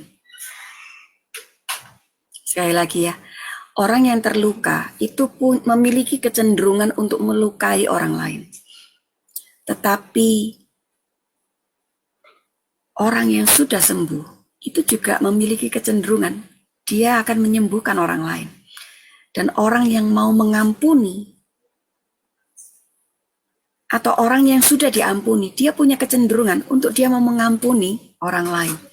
Jadi hurting people itu hurt people. Heal people itu heal people. Forgiven people itu forgive people. Itu yang harus kita mengerti. Karena ketika kita tidak mengerti hal itu, kita akan selalu punya false belief gitu ya, bahwa aku ini tidak berdaya, aku tidak bisa apa-apa, aku tidak cocok, aku tidak kompeten, aku ini pecundang, aku ini tidak cukup baik dan lain-lain. Lalu kita juga selalu merasa gini, aku tidak dikasihi, aku tidak disayangi, aku tidak punya apa-apa untuk bisa berkontribusi.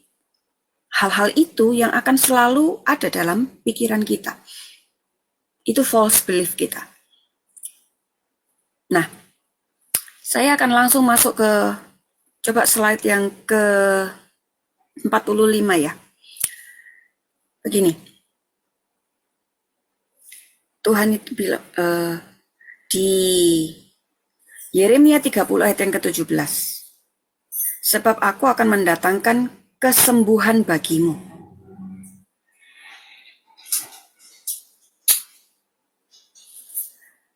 Aku akan mengobati luka-lukamu. Demikianlah firman Tuhan. Jadi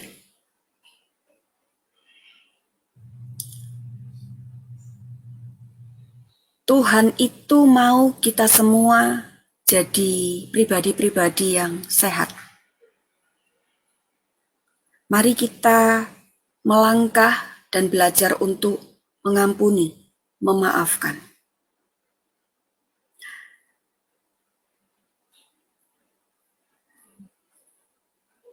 Apakah mudah? Saya percaya tidak. Semuanya membutuhkan waktu, Bapak Ibu ya. Tapi begini, mengampuni itu tidak sama dengan yang namanya melupakan. Karena itu kita harus benar-benar melihat kepada kedalaman hati kita, apakah sungguh-sungguh inner child kita ini hidup tetapi dalam kondisi yang baik atau yang tidak baik.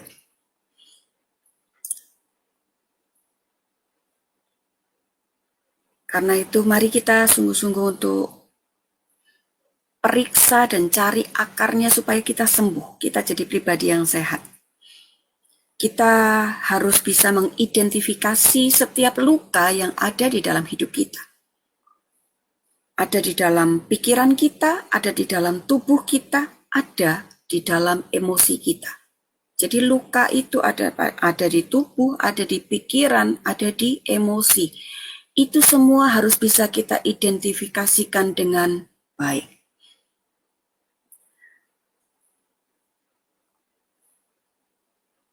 Yang jadi masalah ketika kita tidak bisa memproses ini.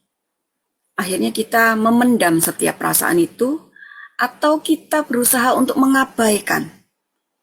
Atau ada juga mereka yang akhirnya meledak keluar emosinya. Atau berusaha untuk dialihkan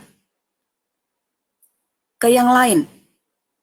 Tapi kita mau belajar untuk melakukan yang terakhir, yaitu memproses. Ini adalah langkah yang paling penting yang harus kita lakukan. Terlebih kebanyakan yang terjadi adalah begini. Yang biasanya paling melukai dan sulit untuk kita maafkan adalah apa? Orang-orang yang terdekat, orang-orang yang ada di circle paling dalam kehidupan kita.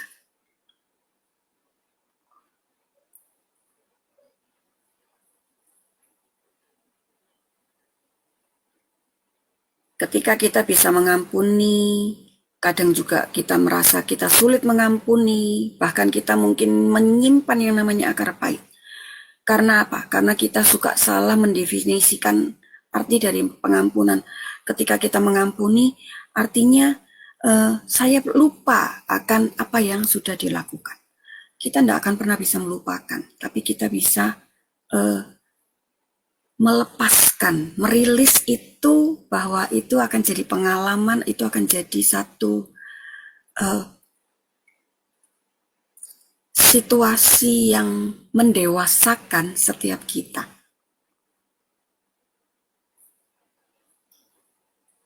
Nah, mengampuni itu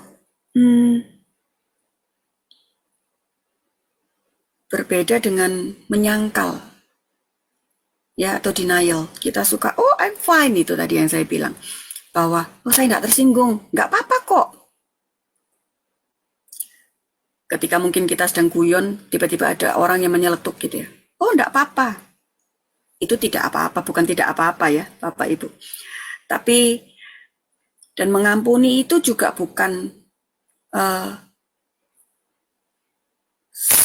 terus kita menelan semua luka dan kita membiarkan orang yang melukai itu terus melakukan hal yang sama kepada kita.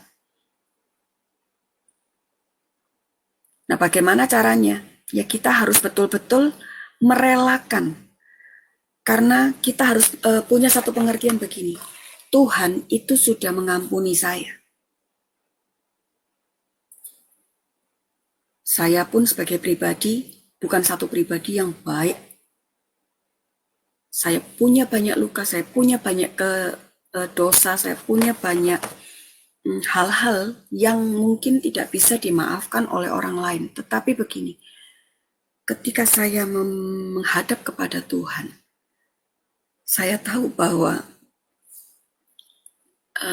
darahnya, pengorbanannya di kayu salib itu sudah memberikan pengampunan bagi hidup saya. Kalau saya saja sudah diampuni, kenapa saya tidak bisa mengampuni orang lain?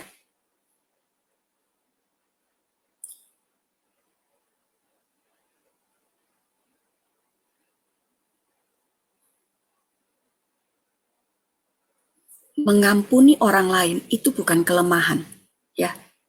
Kita harus bisa menanamkan ini dalam hidup kita. Mengampuni orang lain itu bukan jadi kelemahan kita, tetapi itu akan merupakan apa ya, satu hadiah bahwa Tuhan ternyata mempercayai kita untuk kita bisa mengampuni dan mengasihi orang lain. Karena ketika kita mengampuni orang lain, itu artinya kita sedang membebaskan diri kita dari penjara yang namanya sakit hati.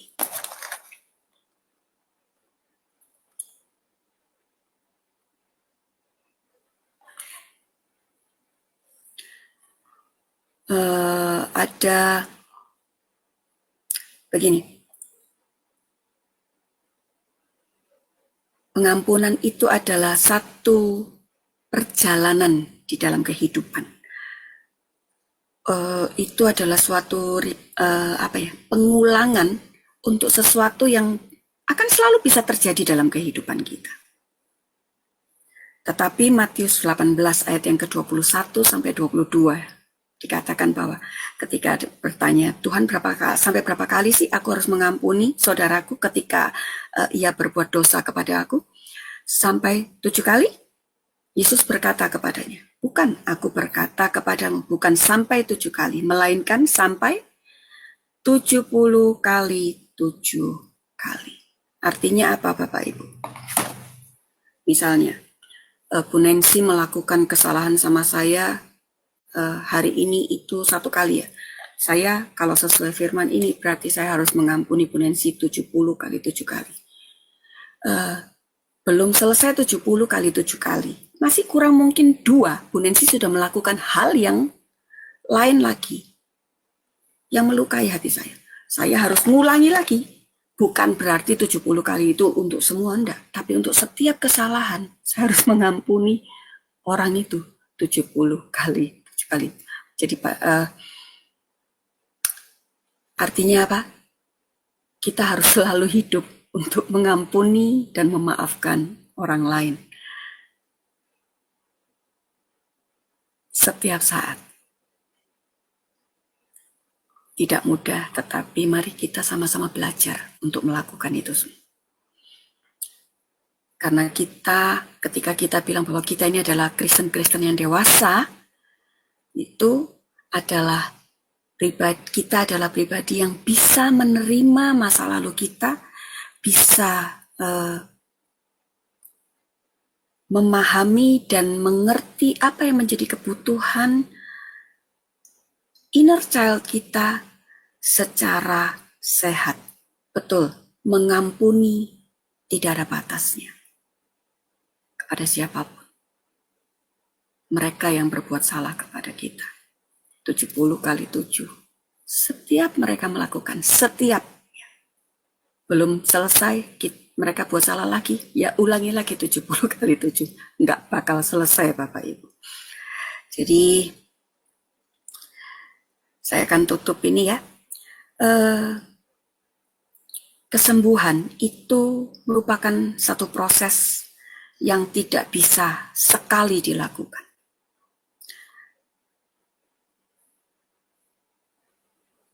Itu bukan satu malam langsung sembuh gitu ya, enggak. Tetapi itu daily, setiap hari. Terus, karena kita yang harus menentukan, kita yang harus memilih untuk apakah kita mau tetap jadi pahit atau tidak. Kita mau better atau bitter, ya. Kecil ya, better dan bitter, tetapi itu perbedaannya sangat jauh. Saya mau katakan ini, trauma itu bukan kesalahan kita, tetapi kesembuhan itu merupakan tanggung jawab dan pilihan kita. Trauma bukan kesalahan kita yang ada di sini, dimanapun. Setiap pribadi ketika mereka memiliki satu trauma, itu bukan kesalahan mereka. Tetapi kesembuhan itu adalah tanggung jawab masing-masing kita. Kita harus jadi pribadi yang sehat. Billy Graham berkata bahwa ketika kita jadi pribadi yang sehat, kita akan bisa meninggalkan satu legacy atau satu warisan yang akan kita berikan kepada anak kita dan anak cucu kita. Bukan berupa uang, bukan berupa materi, tetapi karakter dan iman percaya kita kepada Tuhan. Terima kasih Bapak Ibu, saya tutup sampai di sini. Saya kembalikan kepada Pak Sam. Baik, terima kasih Ibu Magda atas pelajaran kita pada malam hari ini. Nah, sebentar kita akan mendengarkan pengumuman untuk beberapa hari ke depan.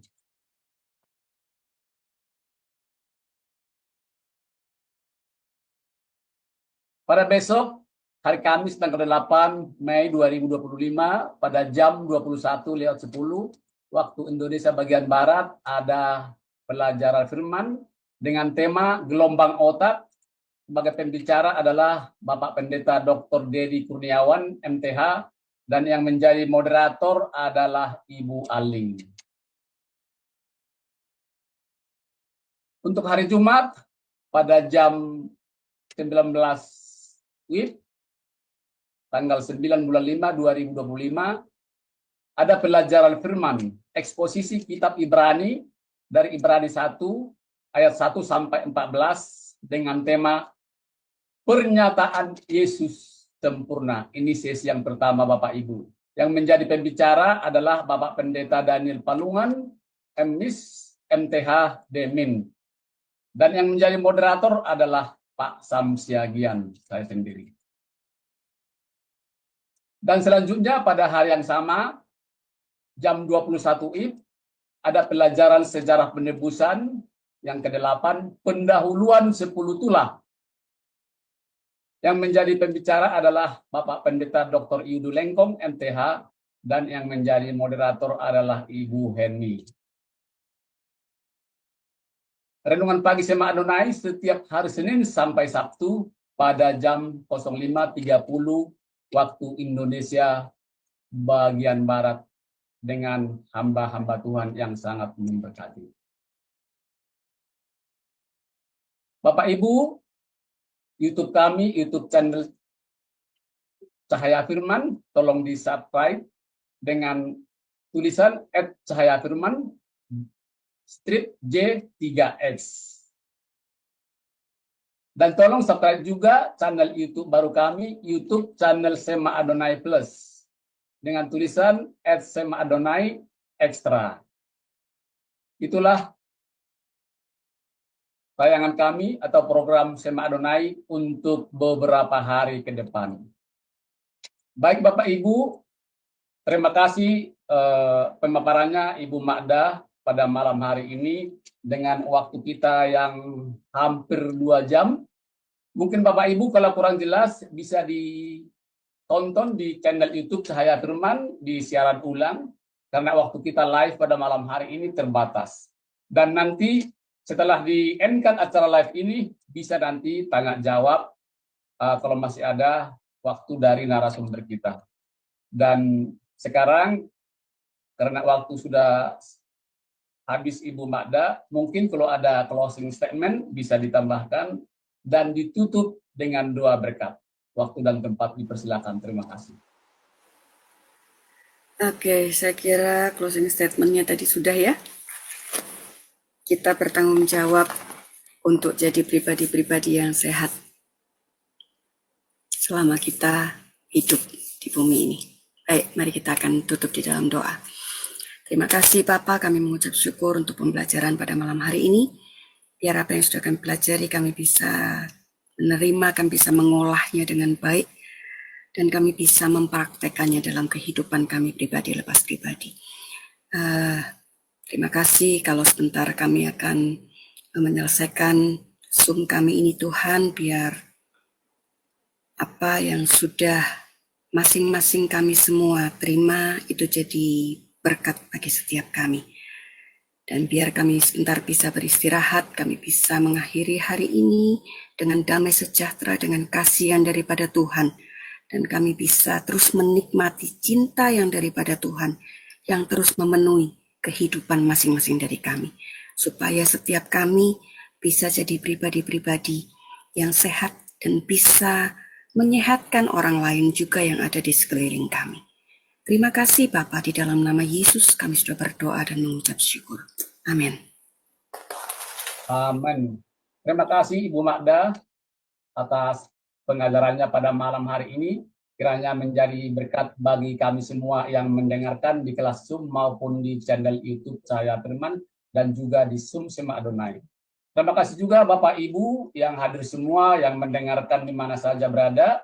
Sampai di sini pelajaran kita pada malam hari ini. Sampai jumpa minggu depan. Selamat malam. Tuhan Yesus memberkati. Salam.